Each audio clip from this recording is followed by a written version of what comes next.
Hey, as I continue on with playing catch-up after being in Chicago last weekend. Yes. Well, we just got out of Free Fire. Oh, yeah, I'm, Well, before we get into anything else, buy Jesus, bro. Oh, oh, there'll probably be an ad in front of this. No, I'm glad. I was surprised this actually came to town last weekend. Not that I didn't think it wouldn't come to Springfield. It just seemed like something that would probably come to Springfield about 4 weeks after it was released. A little late. And go over to Parkway. But no, not only is it the big theater, it was playing on 2 screens in there. Yeah. No, it's a fun movie. Yeah. Perfectly serviceable. I wouldn't call it a great movie. No. Movie had great trailers. It doesn't have the pace that the trailers kind of. Not really. Like, the movie is, what I like about the movie is kind of similar reasons why I really like the Belko Experiment. And I like the Belko Experiment a lot better than I like this, but the movie really is like a collection of a lot of actors that I love, essentially just shooting at each other for about 90 minutes. Like, the movie is them basically just playing laser tag with each other, using bullets. Yeah. Using bullets. The movie, it takes place in the 1970s, but it's a 90s movie. Very much a 90s movie. It's through and through a 90s film. This is the kind of movie that would have been a little indie film that you would have seen like post Pulp Fiction. Like the Boondock Saints era of films. Yeah. Like, I know Boondock Saints has its fans. It definitely does. It has a rabid fan base, and it's not a movie I dislike by any means. The Boondock Saints? Yeah. It's a movie I never cared that much for, but I own it. Uh-huh. But the reasons I like it, I don't think it's a fantastic, brilliant movie. No. But the reason I like that movie is, the 2 leads are really fun together. Mm-hmm. And I think the strength of this movie is definitely in the acting. It is. That is the strength of the movie, is all the actors that they got to carry this film. The movie, while I was watching the movie, I was saying to myself, like, this is the kind of movie that I kind of wish Guy Ritchie was still doing.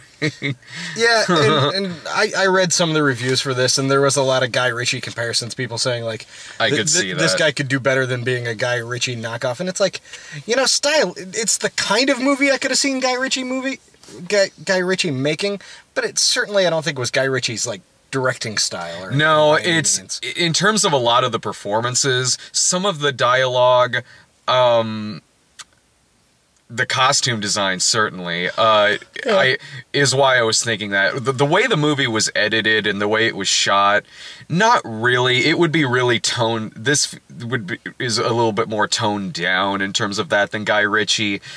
There's nothing really, like, flashy like Guy Ritchie usually does in some of his movies. And honestly, the movie could have used some more of that, I thought. It did... Like, it was fun in the fact that all the acting was great and the dialogue was fun and what was happening was enjoyable. But if this movie, it takes place in one place, it's one long shootout. The only problem I had with it is the pace kind of dragged a lot more than I thought it would. It really does, and the dialogue is punchy. It has really good lines in the movie. One of the earliest lines in the film is like, the guy's all beaten up and he says, you look like you just fucked an unwilling panda bear. And like, sympathy is what you find in the dictionary between shit and syphilis. Like, it does have really punchy lines. There are fun characters in there. There's really great character actors in the film. That's what carries it. For the first act of the movie, it is very sharp. It is fun that this shootout happened for this really simple exchange of money and guns, and it escalated because of a bar fight from the previous night. Yeah. With two, like, basic grunts. Not anybody in charge, just grunts. And that was a fun thing about the movie, that all of this really was because of just some bullshit like that happened at a bar. As the movie went on, in its second act, yeah, the movie is 90% a gunfight. And yeah, you are watching a lot of fun actors trading some lines with each other. But because of that, the way the movie's paced, it did reach a point to where it was like, there's only so many times I can see ducking and covering, taking a shot to the arm, taking a shot to the leg, yelling, "Fuck you," over and over again. And because of that, there were times when I did kind of zone out here and there, but something would happen that would bring me back into it. Whether it was somebody set on fire, or like CO2 tanks shooting through the warehouse. A black guy that we thought was dead from the first 5 minutes, suddenly standing up and just going ape shit. Exactly. Like, when I would start to kind of zone a bit, something would snap you back in. Yeah, there would be. Whether it was a big set piece like that, or even Armie Hammer being awesome. Yeah, if nothing else in this movie, it just reaffirms how much I fucking love Armie. Same here. And, like, his lines in the movie are excellent. Like, when you feel yourself kind of zoning out a bit because someone is just ducked behind a pillar for the 80th time in the movie, Armie Hammer will say something funny. Yeah. It's like, she's shooting at us. Well, you shot her in the back. Yeah. Yeah. And Sharlto Copley was another one in this movie who got a lot of... and that's another actor I love, who is basically the Peter Sellers of action films. Yeah, he kind of is. And he's very fun in this movie, too. The movie was smart enough to get actors to really carry a 90-minute shootout that... there's music that plays in the movie. There are music cues in it, but there are long stretches where there isn't. Yeah. There's long stretches where it is just trading shots with each other. And a lot of the music cues are down-tempo songs, too. Mm-hmm. Which John Denver and, you know, the John Denver thing, it's a callback to earlier in the movie. Yeah. It's kind of, like, amusing and... It works. Yeah. But it's one of those movies that, like, I enjoyed it, and I can see myself watching it again. Mm-hmm. But at the same time, it's like, it was really far from perfect. Mm-hmm. And it's just, but I don't want to judge it too harshly because at the same time, it was like, I liked it. No, I had fun. It's not a movie that for all the flaws that the movie has, which there are, it feels like something you and I would have rented back in like 1996, watched really late at night, been perfectly stoned, and been happy with it. Oh, yeah. It would have been one of those like post-Pulp Fiction gangster movies that would have been one of the better ones, would have been one of the serviceable ones. Yeah. That's really what this feels like. And if you feel like it's been a while since there's been something like that, which is true, yeah. Then you'll get a kick out of this. I certainly did. Ben Wheatley made it. I've seen Kill List, and I really liked that a lot. I like Kill List better than I like this movie.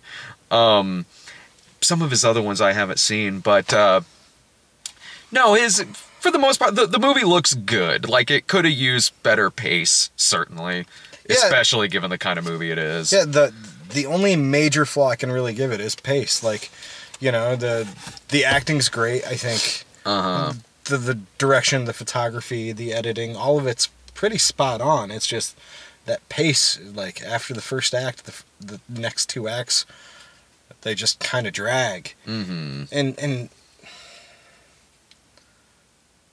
it could have used another once through in the editing room. Yeah, it could have used one more, oddly enough, like, right at the beginning of the second act, these two other guys show up, and it ties in later.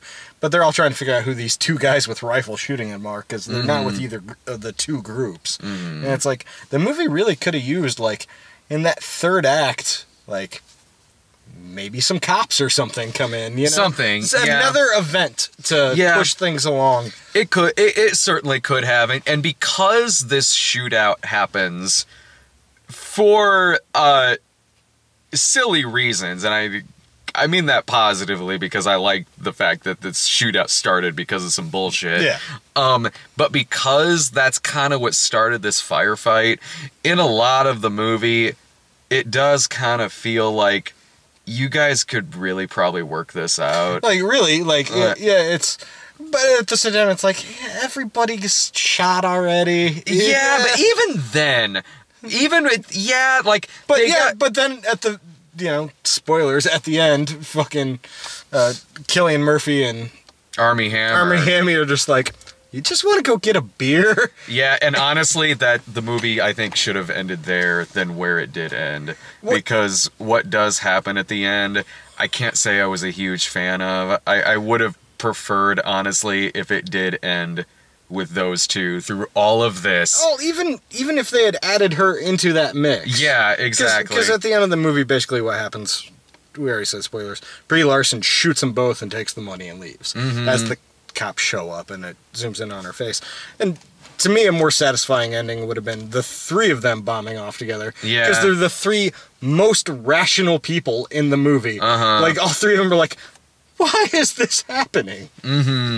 Yeah, and even with her being behind some of the other stuff that was going on in the movie, I certainly would have found that more satisfying than what kind of happened there at the end. But yeah, there were a number of times in this movie I was like, you guys could just talk this out, honestly. Especially like, you probably could. Yeah, and the other thing is, like, the two thugs that started this whole thing. Yeah. Like, honestly, if they had just, you know, done the rational business-like thing and just gotten rid of those two. Yeah. End of issue. But the cast does carry it. There's good lines in the movie. Yeah. It's while I think it could have been paced better, certainly, and maybe punched up a little bit, it is choreographed well in that I was never confused by anything that was going on in terms of the gunfight. When the gunfight first started, I will say there was a few moments where I was like, okay, who's fucking shooting at who? I was fine. But at the same time, that made sense. Yeah, exactly. Yeah. Exactly. And that's why I was fine with that. Like, as the movie goes on, I didn't have any problems there. Yeah. And you know what? Like, it's Tuesday. Movie tickets are cheap on Tuesdays. It was like $5 a ticket. I wouldn't have felt bad paying full price for this movie at all. To go see it at a matinee price like this, or like a discount price like this that they do on Tuesday, I thought the movie was perfectly fine for that. Yeah. To go see, like, if I had paid like a matinee price or something like this, that's kind of what I would call this movie, is something that would be worth seeing in the theater for a matinee. Or if there's nothing else at all good playing. And the problem is, we're kind of at that point where a lot of good stuff's about to start coming out. Yeah. So it's like, you have maybe this week to go see it if you're already caught up on everything else, and then, shit, Guardians of the Galaxy is in a week. I mean, that's... Yeah, I don't think this movie is going to be in theaters when Guardians, unless you live somewhere where they're still showing movies that were out like 4 months ago, like where they kind of hold on to movies for a while. I can't imagine this will still be playing here in a couple of weeks. No. But, you know what, if I had paid full price tickets to go see this, it's not like I would have been pissed off by any means. Like, I would have been like, oh, you know, that was a satisfying experience. But having seen it, like... Having seen it, like, you know, if this is something you want to go see, especially after watching our review, or the beginning part of our review, if you shut it off for spoilers, it's worth... I think it's worth going to see in the theater, but at the same time, if you want to wait and watch this, like, rent it or watch it at home. It's not a big, even though the movie's a big shootout, it's not a big screen spectacle enough to have to see it in the theater. No, but I'm all for recommending this movie as a matinee because I think it's cool. Like, I think it's good. Like, certainly supporting a movie like this in the theater, especially when the movie's perfectly fine. Not a perfect movie, but it's perfectly fine. Yeah, no, it's enjoyable. I think the weird thing is, like, I think we both enjoyed it, but at the same time, after, seeing 2-3 movies a week for the past couple years, like, for me, I've reached a point where it's really easy to get into the flaws of things. I don't know if I necessarily have a lot of that. It's one of my issues with movies in general anymore. Sure, certainly. But, because I can see a movie like this and have a good time with it and realize the flaws in it in the same way that I would have, like, 10 years ago. Maybe, probably. But at the same time, I can still go out and enjoy trash entertainment like Unforgettable that Brian and I saw last night. Like, I have spent 35 years of my life enjoying good trash. Yeah. So, like, I can still do that. This movie's not trash by any means. No. This movie was... No, there's nothing about it that's trash. It's just, pick up the fucking pace a little bit. And, like, because I was really excited about this movie, because the trailers for this movie were fucking fantastic. Like, honestly, some of the best trailers for movies in quite a while, in my opinion. Sure, yeah, it got me excited to see the movie. And if the movie had the pace and the energy of some of the trailers... I think the fact that we notice a lot of flaws in this movie is less the fact that we sit in front of the camera and talk about movies all the time, and more to the fact that we've seen a lot of movies like this. That's true. Growing up back in the 90s, that are, and this is a good movie, but stuff like Lock, Stock, and Two Smoking Barrels is a much better movie than this. No, absolutely, but Lock, Stock, and Two Smoking Barrels also has a wider reaching plot and storyline than this does. Yeah, I would put it in the same kind of movie though. Oh yeah, yeah. And so we've, if nothing else, in tone and feel. Yeah, yeah, certainly. So yeah, it's in my view, it's worth a matinee screening. Okay, any other final thoughts on it? Bye, Jesus, bro. Yes. Not done pimping it yet. Tomorrow, Brian and I think we're going to try to see this tomorrow. That Phoenix Forgotten movie is playing in Springfield, and I haven't seen a shitty found footage movie in a while, so I think Brian and I are going to try to go see that. But anyway, see ya. Bye, kids.